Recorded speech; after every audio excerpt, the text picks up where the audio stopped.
வணக்கம் கடவுளூர் டிவி லட்சுமண அன்பு வணக்கங்கள். இப்போ நம்ம பார்க்க போகிறது வார ராசி பலன் 4ஆம் தேதியிலேருந்து 10ஆம் தேதி வரை எப்படி இருக்க போதான்னு பார்க்க போகிறோம். ஸோ எப்போதுமே சொல்கிறதாங்க, லக்னத்துக்கு பாருங்கள். ராசிக்கு பார்ப்பதை விட லக்னத்துக்கு பார்க்குறது ரொம்ப பர்ஃபெக்டாக இருக்கும்.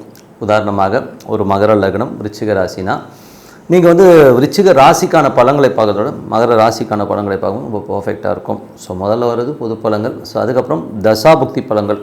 ஸோ இது பார்த்திங்கன்னா உங்களுக்கு என்ன தசாபுக்தி அந்தரங்கள் நடக்குதோ அதை மிங்கிள் பண்ணி பார்க்கும்போது ரொம்ப பர்ஃபெக்டாக இருக்கும். வீடியோட எண்ணில் டிப் ஆஃப் த வீக் மறக்காமல் பாருங்கள். சிம்மராசி. ஸோ சிம்மராசிக்கு பார்த்திங்கன்னா உங்களுக்கு ராசியாதிபதி சூரியன் இப்போ உங்களுக்கு 12ல் இருக்கார். ஸோ 12ல் இருக்கும்பொழுது என்ன மாதிரி விஷயங்கள்லாம் நடக்கும்னும்போது கொஞ்சம் செலவுகள் அதிகமாக இருக்கும். அது மட்டும் இல்லாமல் உங்களுக்கு நட்சத்திரம் அது சூரியன் ட்ராவல் பண்ணுற நட்சத்திரம் சனியோட நட்சத்திரம் அது 8ல் வக்கரமாக போகும்போது கொஞ்சம் ஒரு டிஸ்டர்பன்ஸ், ஒரு ஸ்ட்ரெஸ்ஸஸ், தேவையில்லாத ஒரு கோபங்கள் வர்றதுக்கான வாய்ப்புலாம் கொஞ்சம் கவனமாக இருக்கணும். அதுக்கப்புறம் பார்க்கும்போது உங்களுக்கு 2 மற்றும் 11ஆம் அதிபதியான புதன். ஸோ புதனுடைய விஷயங்கள் பார்க்கும்போது உங்களுக்கு புதன் வக்கரமாக 12ல் இருக்கும்போது நிறைய விஷயங்கள், பெரிய பெரிய விஷயங்கள் பண்ணணும் அப்படின்னு சொல்லிட்டு பெரிய லெவலில் முயற்சி பண்ணாலும் அது கொஞ்சம் ஸ்லோவாக போகிற மாதிரி ஃபீலை கண்டிப்பாக ஏற்படுத்தும். குடும்பத்தில் தேவையில்லாத சின்ன சின்ன பிடிவாதங்கள், சில பேர் கேம் ஆடுறவங்களோங்கிற ஒரு டவுட்டு அதெல்லாமே வரும். ஸோ அது கொஞ்சம் பார்த்துருந்துக்கணும். அதுக்கப்புறம் பார்க்கும்பொழுது உங்களுடைய 3ஆம் அதிபதி.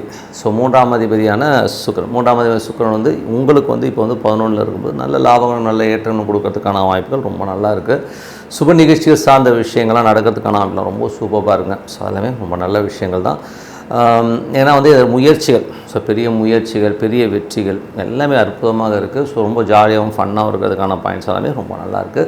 அதுக்கப்புறம் பார்க்கும்பொழுது உங்களுடைய 4ஆம் அதிபதியான செவ்வாய். ஸோ 4ஆம் அதிபதியான செவ்வாய் பார்த்திங்கன்னா உங்களுக்கு இப்போ 2ல் இருக்கார். அதுவும் சூரியனுடைய சாரத்தில் போகும்போது குடும்பத்திற்காக நிறைய மெனக்கெட்டு நிறைய விஷயங்கள் பண்ணுற மாதிரி இருக்கும். குடும்பத்தில் சின்ன சின்ன வாக்குவாதங்கள், ஸ்ட்ரெஸ்ஸஸ் போகிறதுக்கான கொஞ்சம் கவனமாக இருக்கணும்.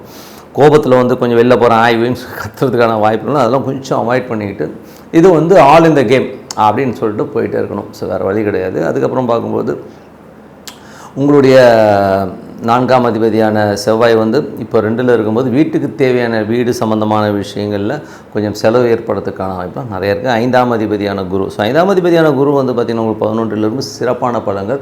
5, 8ன்னும் போதே திடீர் விபரீத ராஜ யோகங்களை கொடுக்கறதுக்கான வாய்ப்புலாம் ரொம்ப நல்லாயிருக்கு. ஸோ நீங்கள் நினச்சி கூட பார்க்க முடியாத ஒரு திடீர் அதிர்ஷ்டங்கள் மூலமாக ஒரு பெரும் பணம் வர்றதுக்கான வாய்ப்பு, குழந்தைகள் ஒரு பெரிய லெவலில் செட்டில் ஆகிறதுக்கான வாய்ப்புலாம் ரொம்ப நல்லாயிருக்கு.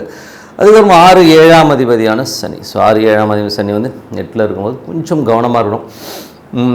வேலை சம்மந்தமான விஷயங்களும் நம்ம எதிர்பார்த்த வேகத்துக்கு வேலை போகாமல் கொஞ்சம் ஸ்லோ டவுன் ஆகுதாங்கிற ஃபீல் இருக்கும். ஸோ கணவன் மனைவிக்குன்னு தேவையில்லாத ஒரு ஈகோ கிளாஷஸோ, அவங்க குடும்பத்தை நீங்கள் திட்டுறது, உங்கள் குடும்பத்தை அவங்க திட்டுறதுங்கிற மாதிரி விஷயங்கள் இருக்கும். ஸோ அதெல்லாம் கொஞ்சம் அவாய்ட் பண்ணிக்கிறது ரொம்ப ரொம்ப நல்லது. அதுக்கப்புறம் உங்களுக்கு 8ஆம் அதிபதி 11 சிறப்பான விஷயங்கள், நல்ல ஒரு பெரிய லெவலில் வெற்றிகள், திடீர் அதிர்ஷ்டங்கள் வரும். யாருக்கெல்லாம் அந்த குரு தசாபுத்தி ஆந்திரனோ அவங்களுக்குலாம் ஒரு பெரிய அதிர்ஷ்டங்கள் வர்றதுக்கான ரொம்ப நல்லாயிருக்கு. 9ஆம் அதிபதி. ஸோ 9ஆம் அதிபதியான செவ்வாய் இப்போ உங்களுக்கு 2ல் இருக்கும்போது நிறைய பிரயாணங்கள், ஸோ நிறைய பிரயாணங்கள் போகிறது, வெளியூர், வெளிநாடு, இந்த மாதிரி அலைச்சல்கள் கொஞ்சம் ஜாஸ்தியாக இருக்கிறதுக்கான நிறைய இருக்குது. உங்களுக்கு 10ஆம் அதிபதி. ஸோ 10ஆம் அதிபதியான சுக்கிரன். 10ஆம் அதிபதியான சுக்கிரன் பார்த்திங்கன்னா உங்களுக்கு என்ன மாதிரி விஷயங்களை பண்ணணும். 11ல் இருக்கும்போது தொழில் ரீதியான விஷயங்கள் பெரிய லாபங்கள் எள்ளி கொடுக்கறதுக்கான வாய்ப்புலாம் ரொம்ப நல்லா இருக்குங்க. ஸோ மற்றபடி இதுவரை பார்த்தது பொது பலன்கள். இப்போ பார்க்க தசாபுக்தி பலன்கள். ஸோ தசாபுக்தி பலன்கள் பார்த்திங்கன்னா சிம்ம லக்னமாக இருந்து சூரியன் தசாபுக்தி இருந்தாலும் கொஞ்சம் நிறைய செலவு ஏற்படுறதுக்கான தேவையில்லாத மனக்குழப்பங்கள், ஸ்ட்ரெஸ்ஸஸ் வரும். கொஞ்சம் விரயங்களை பார்த்து ஐயோ என்னடா இது இவ்வளோ செலவாகுதுங்கிற மாதிரி டென்ஷன் ஏற்படும். ஸோ அதில் கொஞ்சம் கவனமாக இருக்கணும். சிம்ம லக்னமாக இருந்து சந்திரன் தசாபதியும். சந்திரன் பார்த்திங்கன்னா சிறப்பான விஷயங்கள், நல்ல விஷயங்களாக இருக்கும். ஸோ கொஞ்சம் தாயாரோட உடல்நலம் சம்மந்தமான விஷயங்கள் செவ்வாய், திங்கள் செவ்வாயில் கொஞ்சம் ஒரு மன வருத்தங்கள் போகிறதுக்கான கொஞ்சம் பார்த்துக்கணும். அதுக்கப்புறம் சிம்ம லக்னமாக இருந்து செவ்வாய் தசாபதி. செவ்வாய் பார்த்திங்கன்னா உங்களுக்கு 2ல் இருந்து அது சூரியன் சாரத்தில் இருக்கும்போது குடும்பத்துக்காக நிறைய செலவு பண்ணுற மாதிரி விஷயங்களை நிறைய கொடுக்கும். ஸோ என்னடா அது இவ்வளோ செலவாகுதுங்கிற ஒரு ஃபீலை கண்டிப்பாக கொடுக்கும். அதுக்கப்புறம் சிம்ம லக்னமாக இருந்து ராகு தசாபதி. ராகு 7ல் இருந்து அது குருடைய சாரத்தில் இருக்கும்போது பெரிய லாபங்கள், பெரிய வெற்றிகள், பெரிய சந்தோஷங்கள் வர்றதுக்கான வாய்ப்புலாம் ரொம்ப நல்லா இருக்குங்க. ஸோ அதில் பார்த்திங்கன்னா நீங்கள் நினச்சி கூட பார்க்கும்போது திடீர்னு ஒரு சுப நிகழ்ச்சி சம்மந்தமான விஷயம் திடீர்னு ஓகே ஆகி கிளியர் ஆகிறதுக்கான வாய்ப்புலாம் ரொம்ப நல்லாயிருக்கு. ஸோ அது ரொம்ப சிறப்பான விஷயம். சிம்ம லக்னமாக இருந்து குரு தேசாவது. குரு 11ல் இருக்கார். 8ஆம் அதிபதி 11ல் விபரீத ராஜயோகம் சொல்லுவோம். ஒரு திடீர் அதிர்ஷ்டங்களையும் திடீர் லாபங்களையும் நம்ம எதிர்பார்க்காத ஒரு விஷயம் திடீர்னு நடந்து ஒரு பெரிய வெற்றி கிடைக்கிறதுக்கான ரொம்ப சிறப்பாக இருக்குது. சிம்ம லக்னமாக இருந்து சனி தேசாவது. சனி உங்களுக்கு 8ல் இருக்கார். ஸோ 8ல் வக்கரமாக இருக்கணும், கொஞ்சம் ஜாகிரதையாக இருக்கும். ஏன்னா 8ல் உள்ள கிரகம் வந்து வேலை சம்மந்தமான விஷயங்கள், கடன் சம்மந்தமான விஷயங்கள் கொஞ்சம் கேர்ஃபுல்லாக இருந்துக்கணும். அது கணவன் மனைவிக்கினோடையும் பார்த்திங்கன்னா அவங்கவுங்க குடும்பத்தை வந்து திட்டுறது கத்துறதெல்லாம் கொஞ்சம் அவாய்ட் பண்ணிக்கிறது ரொம்ப நல்லது. சிம்ம லக்னமாக இருந்து புதன் தசாபதி, புதன் வந்து 2-11ஆம் அதிபதியாக இருந்து ஒரு 12இல் வக்கரமாக இருக்கிறதுனால கொஞ்சம் கவனமாக இருக்கணும். கொஞ்சம் வந்து நமக்கு வர வேண்டிய லாபங்கள் கொஞ்சம் ஸ்லோவாக வர மாதிரி ஃபீலிங் கண்டிப்பாக ஏற்படுத்தும். சிம்ம லக்னமாக வந்து கேது தசாபதி, கேது வந்து உங்களுக்கு ராசியிலே இருந்து அது வந்து இப்போ சுக்கிரனுடைய சாரத்தில் போகும்போது பெரிய வெற்றிகள் பெரிய லாபங்கள் வர்றதுக்கான ரொம்ப நல்லாயிருக்கு. நம்ம திடீர்னு நினச்சி கூட பார்க்க முடியாத ஒரு லீகலில் வந்து ஏதாச்சும் ஒரு பிரச்சனைகளோ ஒரு கேஸோ இழுபறியில் இருக்குன்னா இப்போ திடீர்னு அது முடிஞ்ச ஒரு சிறப்பான விஷயங்களை கண்டிப்பாக கொடுத்துருங்க. அது மட்டுமல்ல வீடு சொத்து விற்பனை சம்மந்தமான விஷயங்கள்லாம் வந்து பெரிய லாபங்கள் வர்றதுக்கான ரொம்ப நல்லாயிருக்கு. சிம்ம லக்னமானது சுக்கிரன் தசாபதியும் சுக்கிரன் வந்து பார்த்திங்கன்னா உங்களுக்கு வந்து 11லிருந்து சிறப்பான பலன்களை கொடுத்துரும். உங்களுக்கு முயற்சிகளில் பெரிய வெற்றி, தொழிலும் வந்து பார்த்திங்கன்னா நினச்சி கூட பார்க்க முடியாது ஒரு பெரிய லாபங்களை கொடுக்கறதுக்கான ரொம்ப சூப்பராக இருங்க.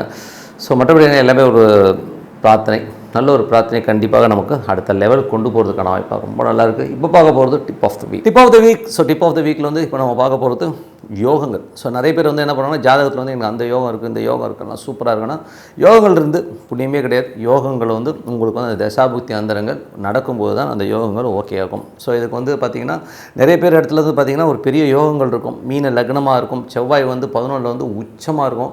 எல்லாம் சொல்ல அட்டகாசமாக தசைங்க அடி தூள் கலப்புதுங்கன்றாங்க.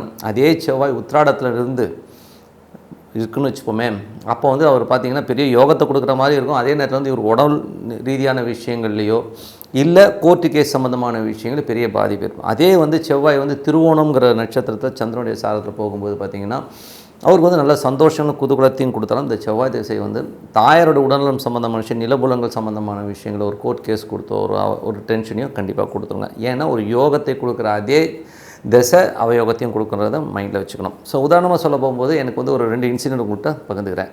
ஸோ 2 இன்சிடென்ட்டில் பார்த்திங்கன்னா திரு கவுண்டமணி அவர்கள், ஸோ அவருடைய விஷயங்கள் வந்து ரொம்ப பீக்கில் இருந்தார். உதயகீதம் நிறைய பட்டையை கிளப்பிட்டு போகுது, எல்லா இடத்துலையும் வந்து அவருடைய காமெடினா கவுண்டமணி இல்லாத படங்களே இல்லைங்கிற லெவலில் ஒரு பீக்கில் இருக்கார். ஸோ அப்போது ஒரு அசிஸ்டன்ட் டைரக்டர் வந்து அவர்கிட்ட வந்து சொல்கிறாரு, சும்மா நீ ஜாதகம்லாம் பார்ப்பேன் வாடா அப்படின்னு சொல்லி சும்மா அவர் கொடுத்தாரு. அப்போ வந்து ஜாதகத்தை பார்த்து சொன்னால், அண்ணா நீங்கள் வந்து ஒரு 6 வருஷம் வந்து ஃபீல்ட் அவுட் ஆகிடுவீங்க, உங்களை வந்து இந்த ஃபீல்டில் இருக்க மாட்டீங்கன்னு சொன்னால் அவர் அடிக்க போயிட்டார். ஏன்னா நான் என்ன ரேஞ்சில் இருக்கேன், நீ என்ன போய் இந்த மாதிரி சொல்கிறேன்னு. ஆனால் சொன்னால் நம்ப மாட்டீங்க, அந்த அசிஸ்டன்ட் டைரக்டர் சொன்ன மாதிரியே அவர் வந்து உதயகீதம் படம் முடித்து அதுக்கப்புறம் நிறைய காமெடியில் பீக்காக இருக்கும்போது அவர் இனிமேல் வந்து நான் ஹீரோ நடிக்க போகிறேன்னு சொல்லிட்டு ஒரு கண்டினியூ ஒரு 5-6 படங்கள் வந்து ஹீரோ நடித்தார். அந்த வந்த படங்கள் எல்லாமே அட்டர் ஃப்ளாப்பு. ஒரே ஒரு படம் பணம் 10 செய்யுங்கிற ஒரு படம் மட்டும்தான் ஓடிச்சு, மற்ற எந்த படமுமே ஓடலை.